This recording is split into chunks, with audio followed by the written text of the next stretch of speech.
From UFOs to psychic powers and government conspiracies, history is riddled with unexplained events.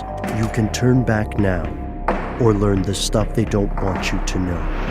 A production of iHeartRadio.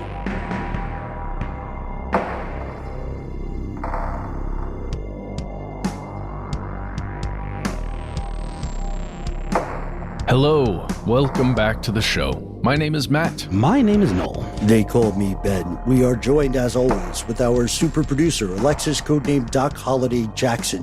Most importantly, you are here, and that makes this the stuff they don't want you to know. It is always an exciting evening for us fellow conspiracy realists when we can hang out with the people who make this show happen. I mean, first off, Doc, and then you tuning in right now. We're going to explore some seedy Biolab things. We're going to, as I've been so into this, we're going to give some letters from home at the end with some recommendations from our fair metropolis. We're also going to talk about something called the Windsor Hum. But before we do, throw in a little plot twist this way. We have increasingly, off air, been spending time talking about a game called Starfield. Lusting over it. Because we are an audio podcast. Noel, Matt, Doc doesn't always weigh in on these things, but of the four of us, codename Doc is the one who is currently living in Starfield. Can you even say playing it? And and just want to be very appreciative there of the ways in which we explore these conversations. Like Noel, you're a Fallout guy, right? It's my favorite game, and it's always been the game that's forced me to buy the next gen console. Like, I think Fallout 4 was only available on PS4, and that's what got me to buy a PS4. And I've never been an Xbox guy, but I swear to God, I'm considering it. Like, I really want to play. I feel I've got such FOMO. I mean, I really feel left out, and it's sad. I downloaded No Man's Sky just as a Band-Aid kind of, which is also great. But yeah, I want to get in there. But the pronouns. Oh, that's Did you see thing. that people are enraged? All these chads on the internet are like freaking out because you can assign pronouns for a game where people address you by name repeatedly. Give me a break. Like, people got so pissed about the newest Little Mermaid because they thought the fictional mermaid character had to be a certain demographic. That was tut-tut. And Matt is by far, I think we can say, Matt is by far the most accomplished gamer of the three of us. Matt beat Elden Ring like that. It was done with it. Hey, yeah, I can handle me some souls, okay? But look, one of the main reasons why I'm not playing Starfield right now is because I'm kind of upset at Bethesda, because I want to be in Tamriel. And look, I've lived in that place since Morrowind, and I just want to go back and hang out in different parts of that, I don't know, continent, I guess. It might be Hammerfell, I think, with the next Elder Scrolls. Anyhow, we digress, but we love this stuff because it is exploring another world. It is a fascinating thing. We've got a lot of folks tuning in tonight. You, as well as us, you are gamers. We want to give a shout out to our pal Kelsey Ito out in Hawaii, who sent us some Magic the Gathering cards, some macadamia nuts, some really cool stuff. Is that Kamigawa? That is Kamigawa. Oh, such good art in there. Noel, no offense to you or me, but I think Matt's also the leader of our group in terms of Magic the Gathering, right? Matt's got some serious powers. That's for sure. Uber nerd! I don't know what that. Sorry. I thought that was a Magic the Gathering word. No, it was a reference. I hear it now. I get it. I did too. Yeah. I'm right there with you. I thought, is he casting something? Fustora! Yeah. Just so. So here is our First letter from home. This is from someone who is going by Saturday Mourning Cartoons, MOURNING. You know? Ooh. Yeah, nice. All right. So SMC says, hello, friends. The classic episode on the Windsor hum was just uploaded on my Spotify feed for my listening edification. I remember this episode when it first came out, and I remember making a mental note that I forgot to fulfill to re-listen with headphones to the elusive Windsor hum. I had the opportunity to listen with headphones today, and I have thoughts. That sound reminds me of a lower-pitched version of a strange noise I hear when talking to my old folks on the phone.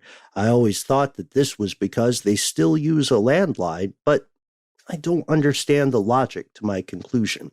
Every now and then, there are a series of noises that sound like the hum, but are higher pitched, like a beeping sound with various ranges. One time, I stopped the phone conversation to ask what all that beeping was. Matter-of-factly, they said that it was the government listening in.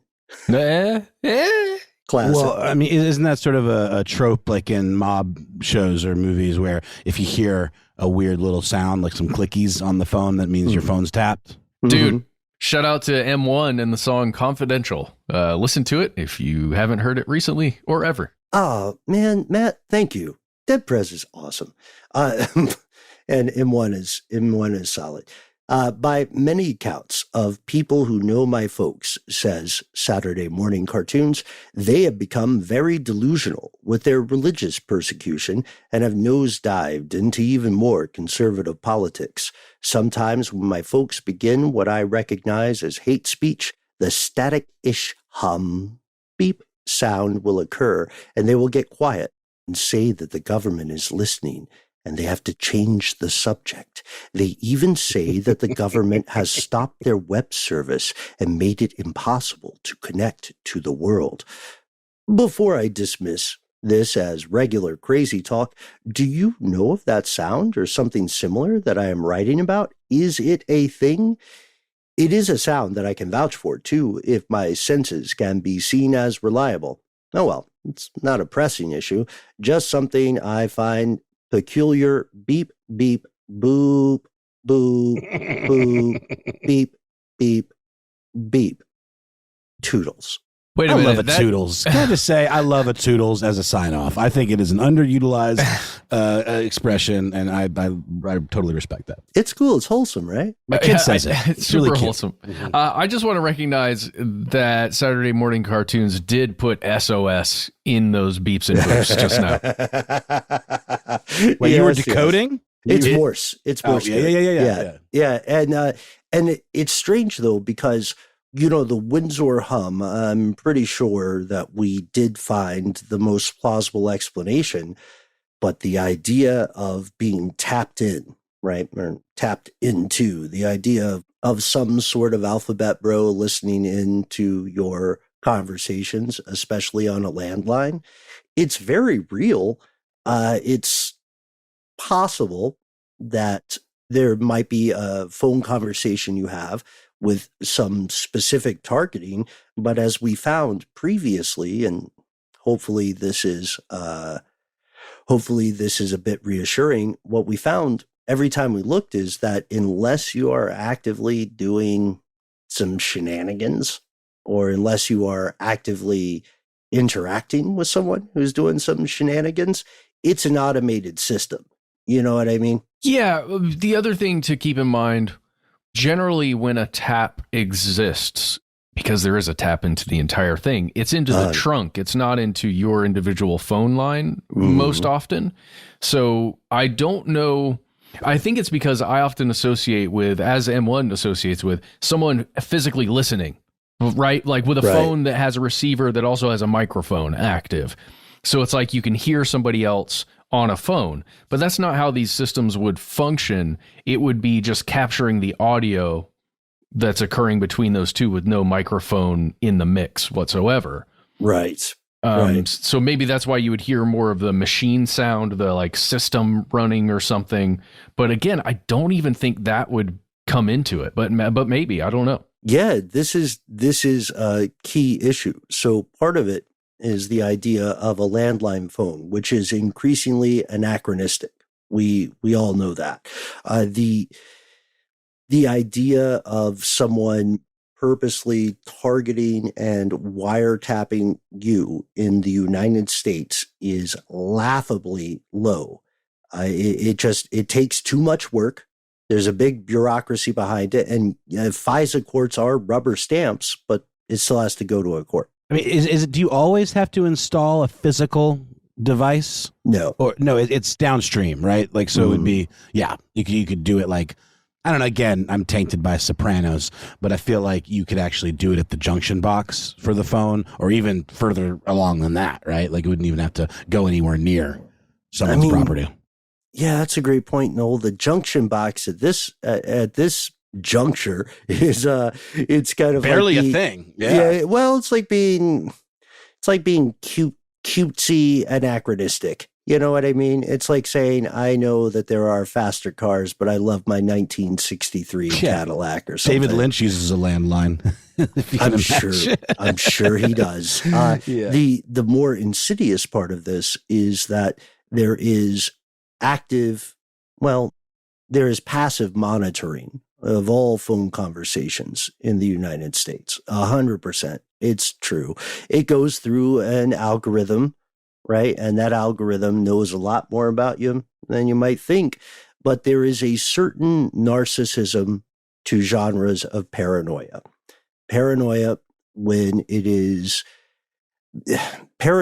becomes problematic when the person encountering the paranoia says, oh, of course, there's a huge organization that remotely acknowledges my existence or cares.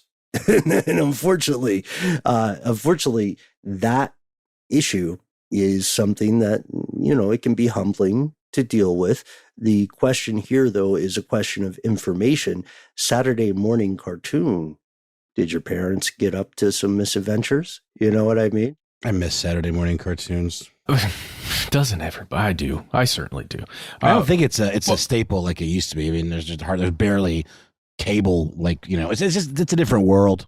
You can get your cartoons on demand at all times. You guys could use televisions on Saturdays growing up? Yeah, my favorite part was when my parents stopped making me go to church, and I could watch the Sunday Nickelodeon shows, which were its own thing, like Doug and Rugrats and Ren and Stimpy. Oh man, I feel like we derailed. I don't want to derail the derailment, but let's get back really quickly. Ben, you said something about maybe the parents were getting up to something, right? I just want to point to the Department of Homeland Security's Homeland Threat Assessment that they just put out on the 13th of this month, September 2023, 7 days prior to us recording this episode. You can check out their PDF that they created. I'm not describing this correctly, guys. It's the Homeland Security Office of Intelligence and Analysis Homeland Threat Assessment 2024. Jesus, that's a mouthful. It's a government document. Yeah. Sexy writing. That's right. Always. Boy. Super purple titillating prose there. stuff. Yeah. But if you scroll down to the first section where they are, right after they describe their methodology and give you an executive summary, the first major section is about terrorism, specifically domestic terrorist threats, and how DHS is looking at that like the hardest of all possible threats to the United States right now. Sure. It's easy to get funding for it. Also, let's put out in a book that we highly recommend called In a Stunning Coincidence, Stuff They Don't Want You to Know. There's a pretty good examination of the 6 Degrees of Kevin Bacon application or ideology or tactics used to collect civilian information, which is you don't have to be a shenanigan fan. You don't have to know personally a fan of misadventure. You only have to know someone within 6 degrees of someone who knows someone, at which point you're part of the web. You're part of the web. Mm-hmm. And now is this metadata type stuff that we're talking about? Like, when they blew the lid off of the whole government surveillance, it wasn't actually names and dates and individualistic information, but it was information about information. Is that what we're talking about here, or is this similar? I mean, it's also a lot of the times, again, technology versus legislation. Many times, what comes out in terms of the paperwork or the legal practice is sort of a fig leaf. You know what I mean? It's whistling in a graveyard. It's like calling shotgun doesn't mean you automatically sit in the front passenger Wait a minute. seat. You don't subscribe to dibs? You don't? That's okay. I don't even know who you are. Well, it's going to go to SCOTUS. It has multiple times.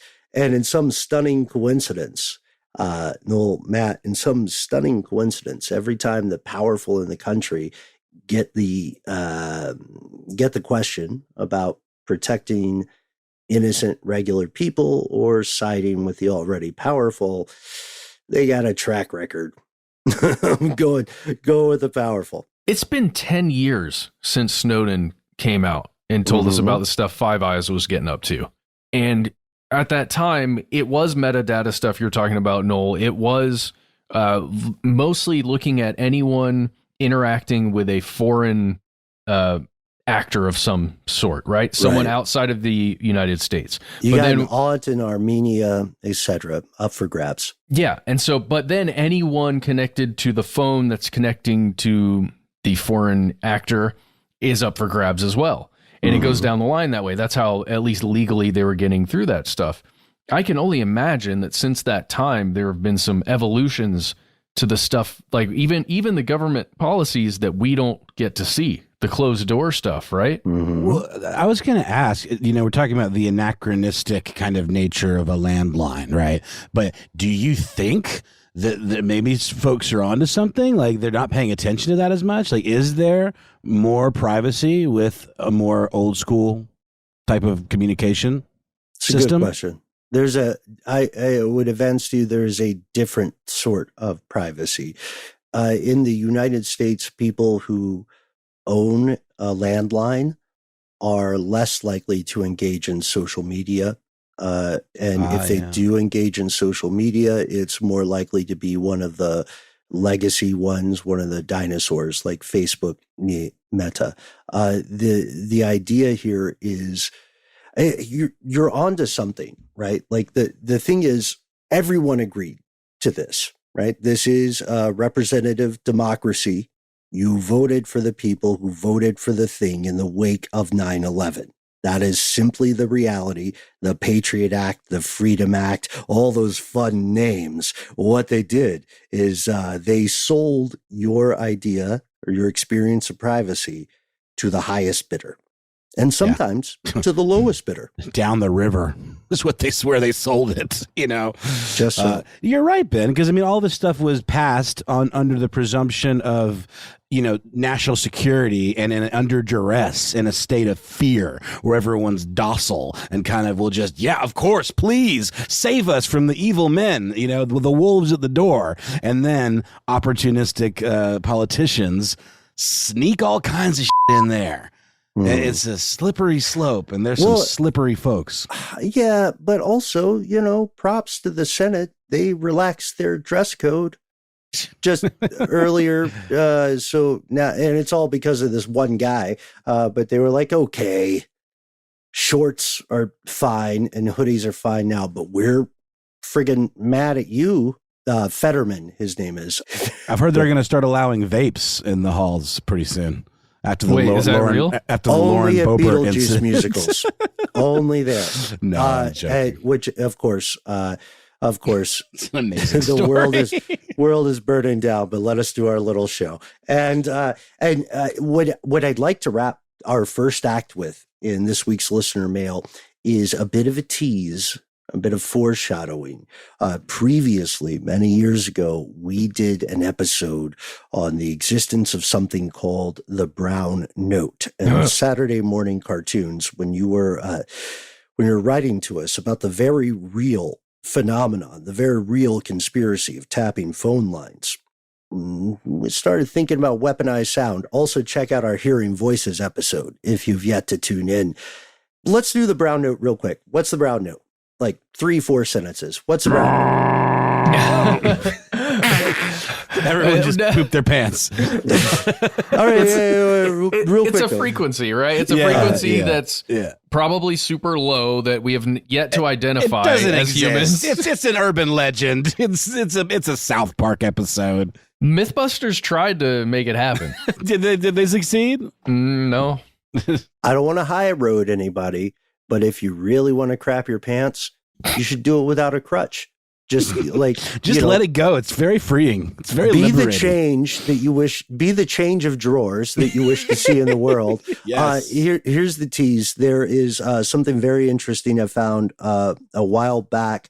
Going to William S. Burroughs, a little bit of Hunter Thompson, a little bit of David Bowie. Not a brown note, but a black noise. The idea that there is a certain vibration that can psychologically crack individual humans, higher order intelligent life, as well as communities and civilizations. What are we talking about? Tune in a later evening. For now, we're going to pause. Thank you very much, Saturday Mourning Cartoons. There is nothing crazy about what you're saying. And we very much appreciate your time, as well as every single conspiracy realist who takes the time to write in. Tell us your stories of weird landline phones, 1-833-STD-WYTK, conspiracy@iHeartRadio.com. We're going to pause for a word from our sponsors. Doc, can you hit us with like a brown note going in to the ad break?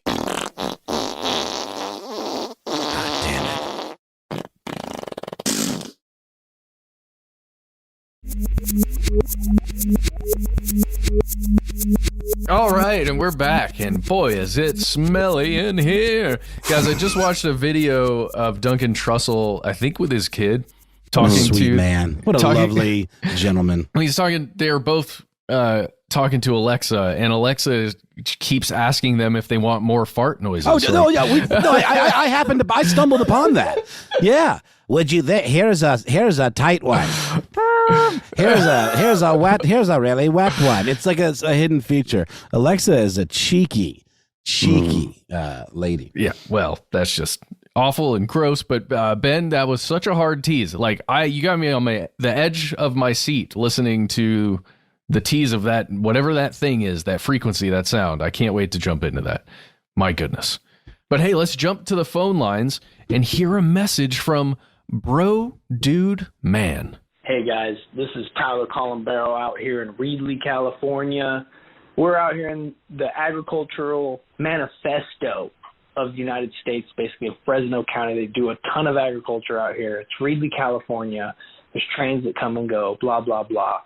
But recently, something that you guys I don't think have talked about yet is this Biolab that they found in our small town of Reedley, California. And there's not a lot of information available to the public. There's a lot of speculation because the public doesn't have answers. So we go this weird conversation of what actually happened, what was actually there. There's a lot of threats probably to people's safety and stuff. It's kind of weird. There's a lot of concerns because they were dealing with lots of different diseases and viruses in this small, unregulated lab in a small town, dumping hazardous waste, doing a lot of weird things. But it's a good story, folks. So I think you guys are doing an awesome job, and I think this would be an awesome story to cover. Ben, Matt, Noel, you guys got to check it out, dude. What a fella. Bro Dude Man. Oh, Love man. It. I like to think of it as one word, BDM. Yeah. I'm super into BDM now. Uh-oh. I could have told you that. All right, well, thanks, guys. Well, hey, let's just before we even jump into the topic, I'll just point out that I did check out the Symbiosis Now podcast. You can find it on Apple or wherever you get your favorite shows. Thank you, Matt. You can listen to episode 152 of his podcast titled Reedley's Biolab, The Threat of Biological Warfare and Constant Corruption with the Local Skeptic.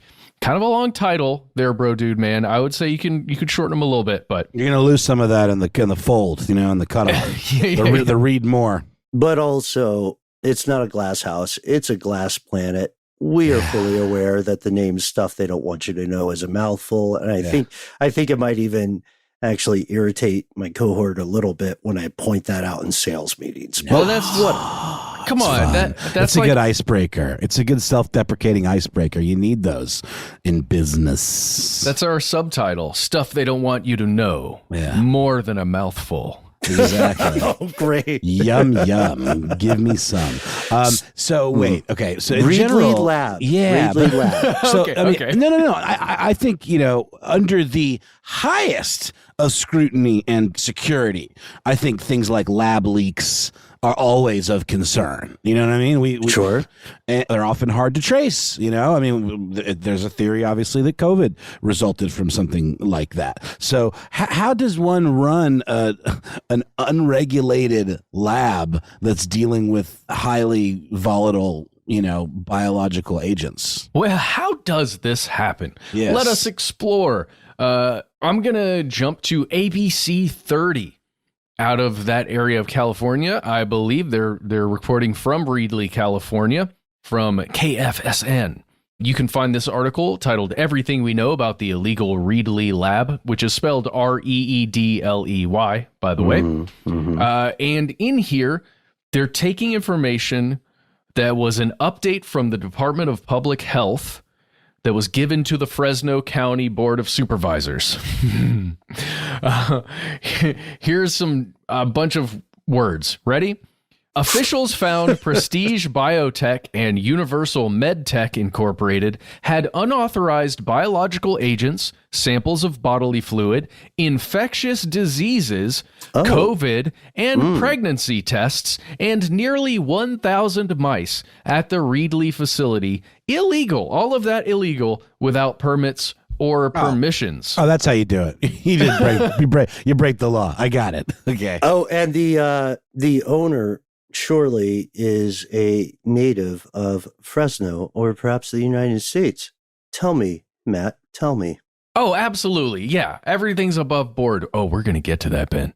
We're going to get to that. I want to read this quote really fast, Ben, because this is from a code enforcement officer who showed up to the lab and started to discover these things. And I think it just speaks to the reason Bro Dude Man is like, or excuse me, Tyler.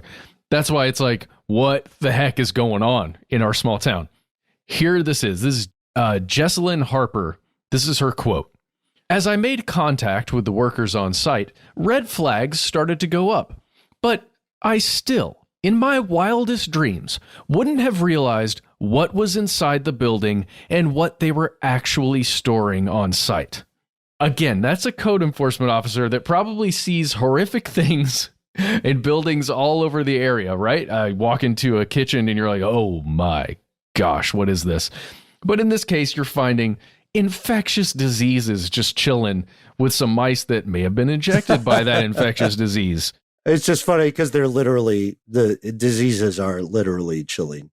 Oh, yes, exactly. And this information I find quite chilling. So, well, yeah, Ben, let's jump to what you were bringing up.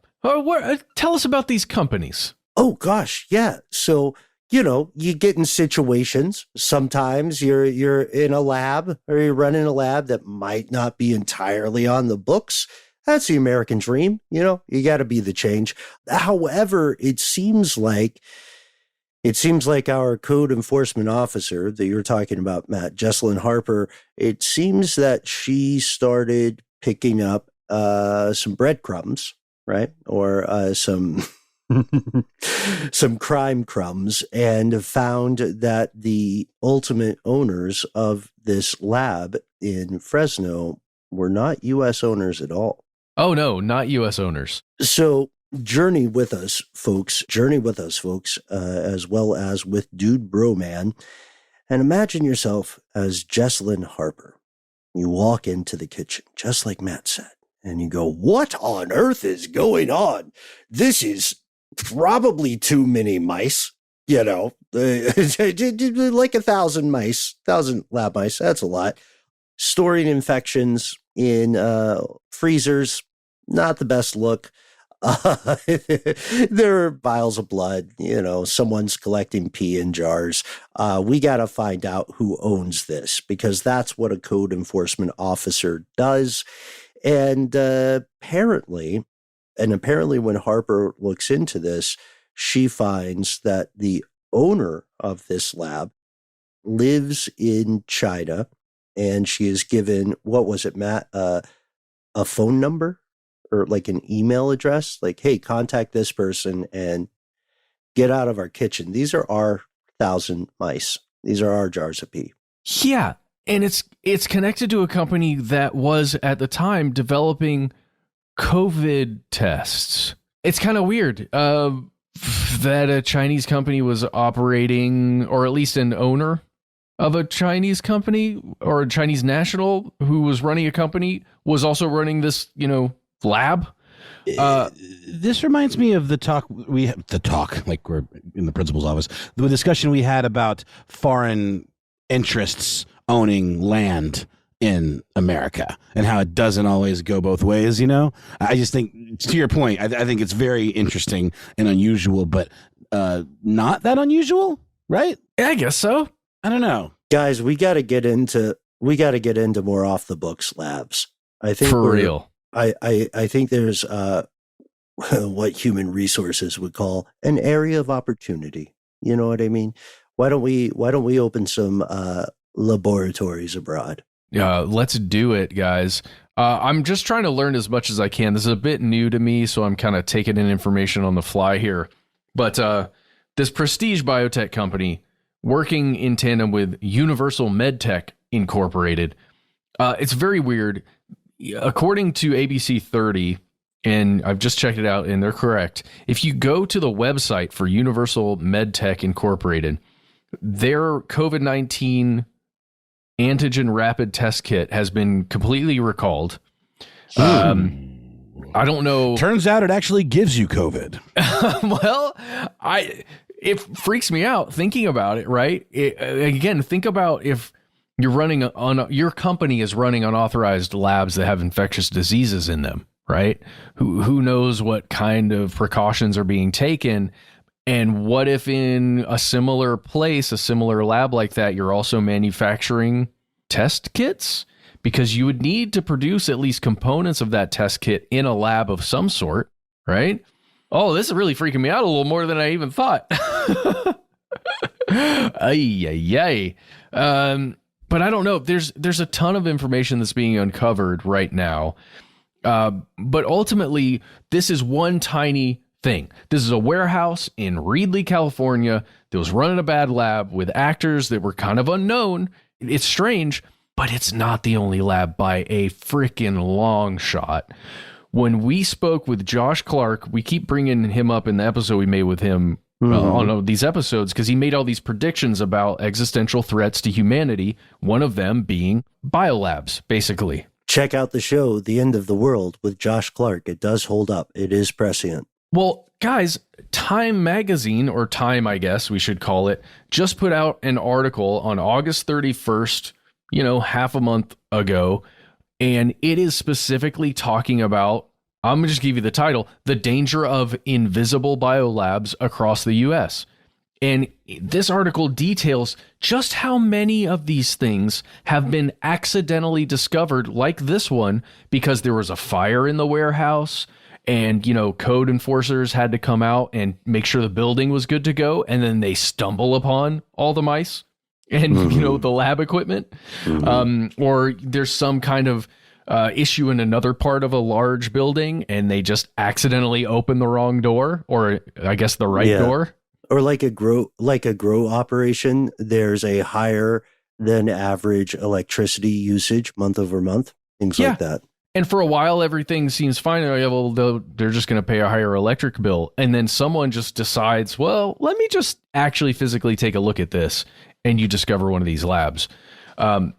It feels like something we're going to be dealing with a lot more in the future. And I would love, if possible, maybe we should get Josh back on the show and let's just do a whole episode on these biolabs because I want to learn more. Okay.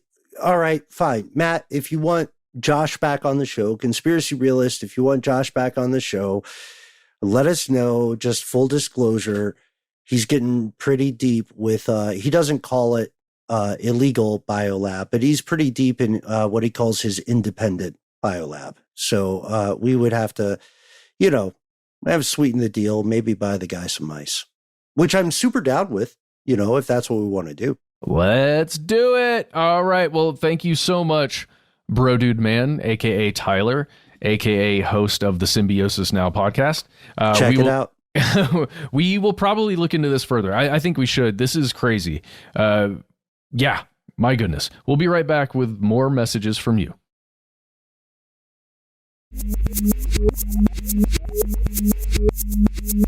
And we have returned with one final piece of correspondence from you. Yes, you. In this case, the you in question is RJ. Yeah, RJ. Or the human being. I love it. Love the human being. B-E-A-N. B-E-A-N, yeah. It's funny. I was actually... I think we were on the way to Florida. We stopped somewhere to, take a little pit stop, and there was a coffee shop called The Human Bean, which I found to be unsettling. It's sort of a Sweeney Todd kind of scenario, There's like human meat in them beans. I don't know. Anyway, great nickname. Not the best name for a coffee shop, I would argue. So Bean writes thusly. Hey guys, love the show. A couple of thoughts that y'all can share on the show if you want. I think the Fyre Fest guy should just try to capitalize on his failure before and put on the Fyre Fest experience. sort of like the Harry Potter experience, the Jurassic Park experience, which is essentially just primitive camping with sad sandwiches for a few days on a private-ish island. Could still charge about the same and no real investment from his end. I think people with money to blow would eat it up. Bean, I would argue that's kind of already what he's doing with this Fyre Fest 2. There's no details as to who's playing. The island location is undisclosed, and people are already eating it up because that's what people do. They want to be part of the meme. They want to be part of the story, and they don't care what they have to do to get there. It's very interesting. I'm really, and who knows? It could be all smoke and mirrors that any tickets have sold at all. I haven't gotten actual confirmation of that from any third-party sources. Another missive here. Also, y'all talked about drug names, and I remember when bath salts became a thing, and I thought they were actually just snorting legitimate bath salts. You and me both, Bean. When I first heard it, I was like, what is going on with this? I thought you could get high from snorting Epsom salt. I didn't find out the truth until this year. Okay, a little delay, but that's good. Better late than never. This brings up something I think would be fun to talk about for just a minute. Just the idea, we talked about this in something it came up, the idea of analogs of drugs that fly under the radar of regulation because they're like one molecule different, like Delta 8, which is THC. Basically, it's the same molecule as THC. It's just one molecule is different, or whatever, one component. I'm not a scientist. Is different. This was there's a time when stuff that it was called spice was a thing. It was like this lab chemical that they would put on like tobacco or some other smokable herb, and it, so I've heard, got you really crazy high, and it was like kind of borderline could be dangerous. People would like not overdose on it exactly, but it really was disorientingly strong. And I knew some people that kind of got on top of them. Bath salts was basically meth. I mean, I don't know exactly the science of it, but it was essentially an analog to something like methamphetamines. And I, in the city where I grew up, which has a bit of a seedy underbelly, I'm not going to lie, Augusta, Georgia, described by Dave Chappelle as the whitest and blackest city in America, which I think is accurate. Because it's got James Brown from there, incredible, musician and black musician, and then also it's like got the whitest golf tournament in the universe, the Masters. They only started letting black people play in it like last year. I'm exaggerating, but I knew some people that got really bad off on these bath salts. It's crazy. You bought them at a head shop. You could buy them at the hookah store, and people were going into psychosis, experiencing crazy paranoia. I mean, it was absolutely a legitimate drug, but somehow because it wasn't scheduled in its form, it was available. You guys remember the epidemic with all these lab chemicals? It was like a thing. I just remember the face eating. The face eating, the zombie guy. Yeah, that was a thing. But I mean, you know, you're talking about in the U.S., right? In the U.S., that's right. Because I mean, you know, we've seen it in Breaking Bad and stuff. People that get really bad off on methamphetamines are really, really strong. Yeah, well, that's legal speed too. We just had some cheers with our energy drinks. But no, I mean, people that get really bad off on these powerful amphetamines or uppers, it compounds from a lack of sleep to just it makes you absolutely go bonkers, and people will start like picking scabs and stuff and doing all kinds of crazy stuff. And this bath salts was doing the same thing to people. It seems to have been outlawed. I don't think you can get it anymore, but there was a time where you could just buy packets of this stuff at your local little, you know, hookah counter. One can always find an analog. That's for what sure. we're talking about. Yeah, exactly. Because they're always one step ahead of the regulations, like we always say. Recreational chemistry. And I can say this: recreational chemistry is a lot like rural Appalachia. A lot of kissing cousins. You know what I mean? That's 100% sure. When I put in Google where to buy bath salts, it says Target, Amazon. I think we're talking about lavender type stuff here. Yeah, no, it's funny though, because that's what they called it, and it really was like a total sneak attack. You know, it was like literally trying to sell highly addictive and powerful drugs under the guise of, because you know, if you looked at the packets of those, it would say clear as day, not for human consumption. But we knew. Everyone right. knew. Yeah. Oh, right. Like how those frozen blocks of grape juice got sold during Prohibition with specific directions on the carton that said, please don't do the following things. That will create wine. AKA instructions, you know? Yeah. Do you guys remember Omega Mart? That thing from Meow Wolf? It's also in Vegas. Las Vegas. I'm going. Yeah. If you guys want to go. Oh, let's go. Yeah, for sure. Oh, wow. I would love to tag along with you. But so they've got a product list on their website, and one of them is Bliss 1000X Extreme Bath Salts. And the way they describe it is, ever get punched in the face with paradise? Now's your chance. Grab relaxation by the throat with Bliss Extreme Bath Salts in tropical rage. So American. Amazing. That's amazing. But this idea, though, what we're describing here, I think we're raising a really good point. The idea that there might be one story that pops in the national zeitgeist, right? And now someone got their face bit, and that has happened before. It has happened since. It might be happening right now. Hopefully not to you as you're listening. Oh, God. What if that actually happens? Yeah. What if someone's like, I can hear the show over someone chomping into the bone. These headphones are great. This thing that you're describing here is a important point of order and perspective, right? Like to your point, Noel, you may hear about an analog drug that acquires some sort of viral status in mass media, but you are not going to hear about the many, many other things that work just as terribly. I think the U.S. on its own had a very difficult time acknowledging the dangers of things like fentanyl because it no longer became a fun, quote unquote, Florida man story. That's right. It's a whack-a-mole kind of situation, you know? I mean, it really truly is, because you can tweak it a million different ways. So that was that. Those are the two little bits that Human Being suggested that we chat about. I think we have checked that box. The most important part of this email is the first part. I kind of went in reverse. I have an unrelated question. I'm taking my wife to Atlanta for her birthday, and we'll be staying downtown near the aquarium. Are there any places out there in walking distance y'all would recommend, food or activities or anything? Also, we're looking for a good Korean barbecue. If y'all know of any, we'd be willing to get an Uber for that if there isn't one close. Really quickly, I will recommend a Korean barbecue place that is close. Probably not the best in town, but there is one called Park 27 that's on Peachtree. And it's like, if it's not walking distance from the aquarium area, it's like super, super close. Obviously, the best place to get Korean barbecue is any spot on Buford Highway. It's an embarrassment of riches of world cuisine, and it's really something that you should check out. So I think we'd all recommend you catch that Uber and go get the real deal out there. Ben, do you have a favorite Korean barbecue spot out that way or one in town? That I will disclose in the public. You don't want to blow up your spot. Come on, man. Right. So I agree with what you're saying about Park.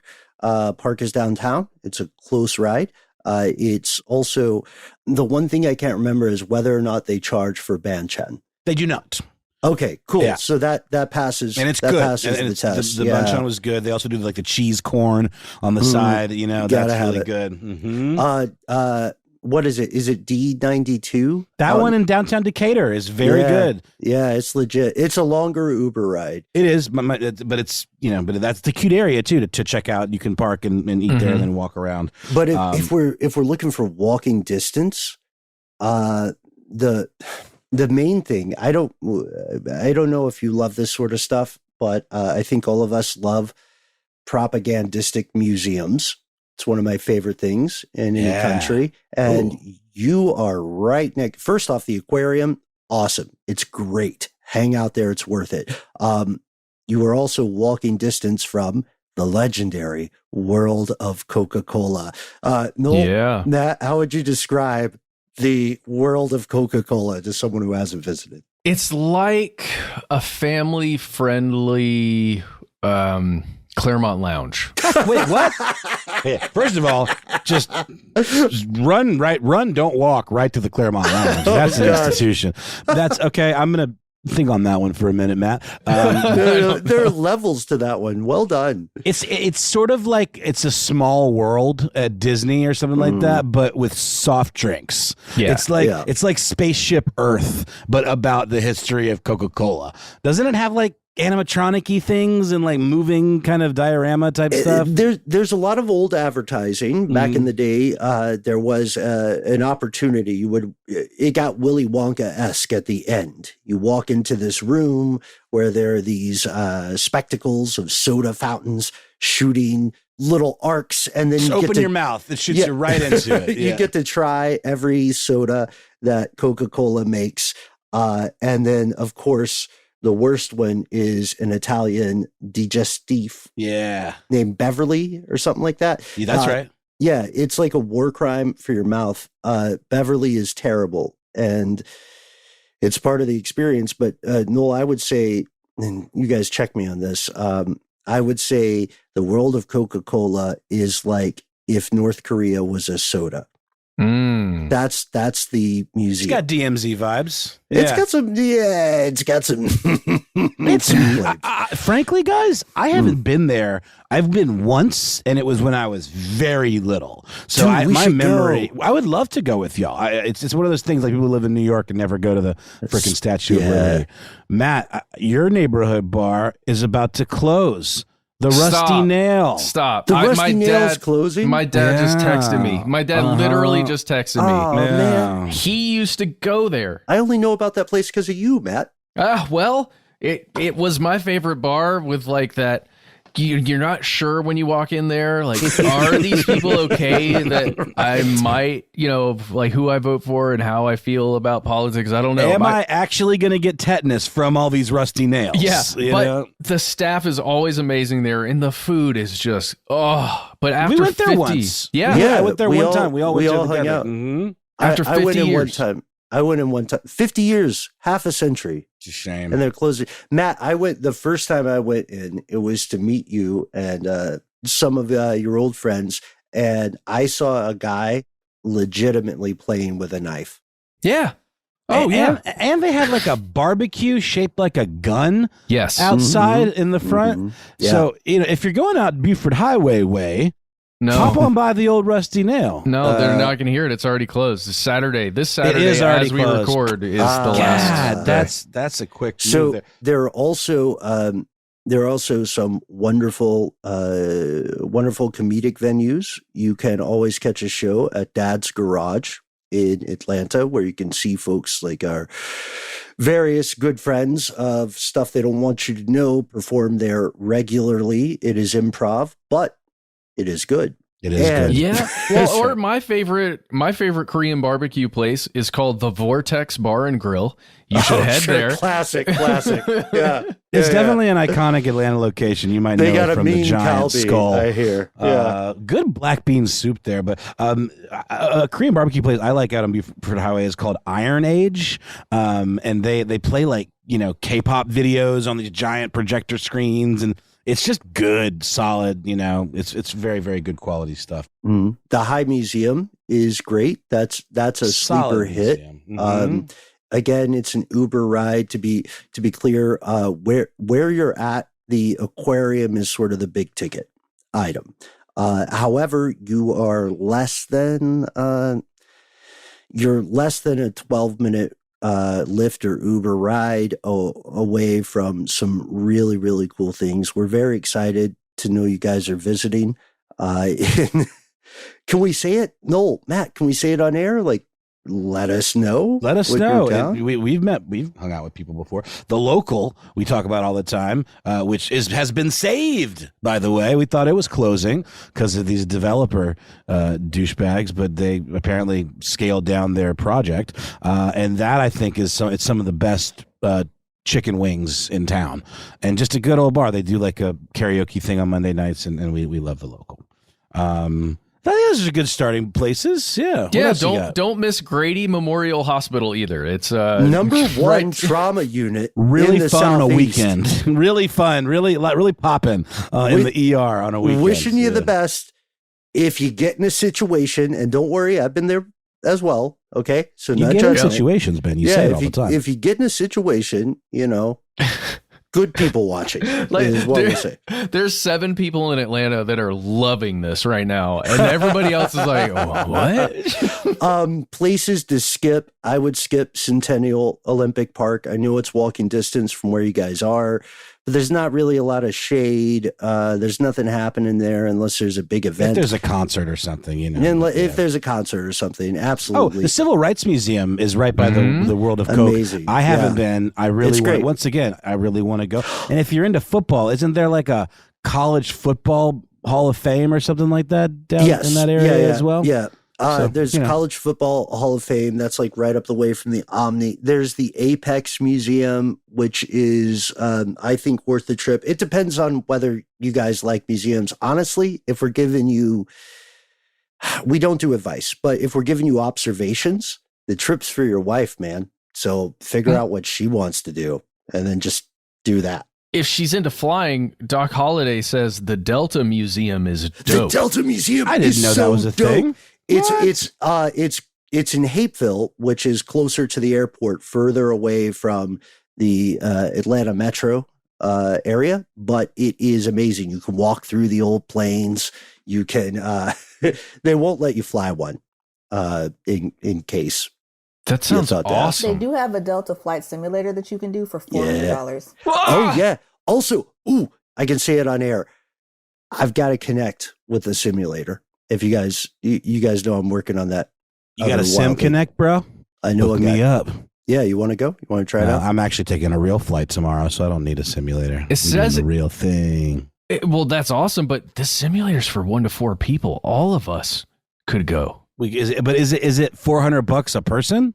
Not if we got to connect, bro. Oh, that's right. Sorry, I forgot about the Sim Connect. That sounds good. We're all going on a real flight as well. This is so cool. We love stuff like this. Noel, I'm so glad that we're given some solid recs. And as you said, Matt, yes, maybe this is only interesting to a certain number of people or entities, but Atlanta is a great town. It's strange that it exists at all in the first place. It exists entirely because of railroads, and it is an inland city wherein railroads replaced the role of water and navigable waterways, and then airlines replaced the role of railroads. As a result, very fortunate. There is so much greenery in this city. It is one of the street names of Atlanta is the city in a forest. So you will be able to see lovely places like Piedmont Park. It's super cool. There's always something happening there. Get some chicken wings, as you pointed out, Noel. Get some Korean barbecue. Please do visit Buford Highway. Buford Highway is so cool. If you're out that way, check out Lee's Bakery for the pho and banh mi experience. That's hands down the best in town. Probably some of the best you'll have anywhere. But I don't know. These are all solid. Also, one thing that I don't know if you guys have noticed this out that way as well, and in like Chambly and that area, there are a ton of these new kind of Japanese lifestyle type stores. Like, sure. Like, what was the place? What were we talking about, Ben? The one that I just went to? We talking about Tesco Life? Tesco Life. It's like a, shop with like, they sell like body washes and lotions and things like that, but they also sell like blind boxes, and they have like tons of claw machines, and if you're into that kind of stuff, there's tons of fun stuff to be had out there. But I think we've given some solid recs, had some chats. This is a fun email. Thank you, the human being. One last thing, if you want to get weird with it, there's a place that I've only been to one time, but I remember going there. I remember what it was like. It's called the Imperial Fez. It's a weird restaurant here in Atlanta. Do you guys know this? Is Moroccan? Is it Moroccan? It is. They have answers. It's a little pricey, but it's an experience. It's, for me, I will never forget. Putting it on the list. I love it. It's cool. I'll take you. Yeah, it's dope. Also, Matt, you mentioned Vortex in earlier Korean barbecue joke because you were alluding to the Laughing Skull Lounge, correct? With the stand-up comedy? Yes, with comedy, yeah. Can't wait. Let us know. As a matter of fact, I'm going to email you. I'm going to email you, my friend, with a list of these recommendations, and then Noel, Matt, maybe we can chime in with this stuff. But as you can tell, you're right, Noel. I think this made our evening. Thank you to everyone who takes the time to write in, to talk with us, to share stories with your fellow conspiracy realist. As we said, by the time you're hearing this, we will have already hopped a plane. We'll be wheels up to Las Vegas and hopefully return safely. Now, Matt, you've been to Vegas. Noel, this is going to be your first time. It is. And seriously considering possibly going stag, because you can get really cheap or cheaper single seats to go see the Cirque du Soleil Beatles show, Love, which I've been wanting to see it for so long. But I'm certainly down for company if y'all are into it, but we should talk about that offline. But I'm excited, man. It just seems kind of like a theme park of a town. What could be wrong with that? Indeed. Shout out to Darren Aronofsky, a guy that we are like kind of connected to through work. He's putting on a show at that Sphere place. Like, no way. On Instagram, I was watching one of his reels. His team is like editing on that giant screen. It just looks incredible. So maybe we can stop by the Sphere and see what they're up to. Maybe we can. Also, shout out to Rob Reiner, interested to learn more about his opinions on the JFK assassination. Ooh, shout out to Saturday for another Morning, time, right? Saturday Morning Cartoons. Shout out to you. Shout out to Bro Dude Man, aka Tyler, and shout out to RJ. Shout out to everybody who has tuned in and will tune in the future. What do you think? What do you recommend in the weirdest parts of the world? We cannot wait to hear from you. Everybody stay safe, and most importantly, we want you to join the stuff they don't want you to know. We try to be easy to find online. Ooh, I thought you were going to say the stuff they don't want you to know army, like the KISS army or the CISC army. No, I'm off the armies now. Yeah, well, I mean, for good reason. They keep spending $100 million on planes and losing them. That stealth tech was good. It was good. They did a good job with the tech, just not so much with the losing. You can indeed do those things. Join our army, our militia, our cult of personality. You can find us online at The Handle Conspiracy Stuff, where we exist on Facebook, YouTube, X, nay, Twitter. Well, it sounds like I'm saying Ixnay Twitter, which is also kind of fun. Did you hear that he's going to put the whole thing behind a paywall and it's just going to absolutely torpedo it? I think he's trying to torpedo it on purpose. It just feels like it. He's got ulterior motives. He's mad that he had to buy it, and now he's doing something to like sell it at a loss, like you do with bad stock. I don't know. He just texted me. I can't say anything. Okay, fair enough. You can also find us on Instagram and TikTok at the handle Conspiracy Stuff Show. Hey, do you like calling people with your phone? Call 1-833-STDWYTK. Also, put that number in your phone as a contact in case, what do we say? The void reaches back? No, what is it? Sometimes the void calls back. Yeah, that's it. Because it might happen. You never, ever know. It's not ominous, I promise. Hey, when you do call in, give yourself a cool nickname and let us know if we can use your message and voice on the air. That's all you need to know. 3 minutes. Say whatever you want. If you got more to say than can fit in that message, why not instead send us a good old-fashioned email? We are conspiracy@iHeartRadio.com.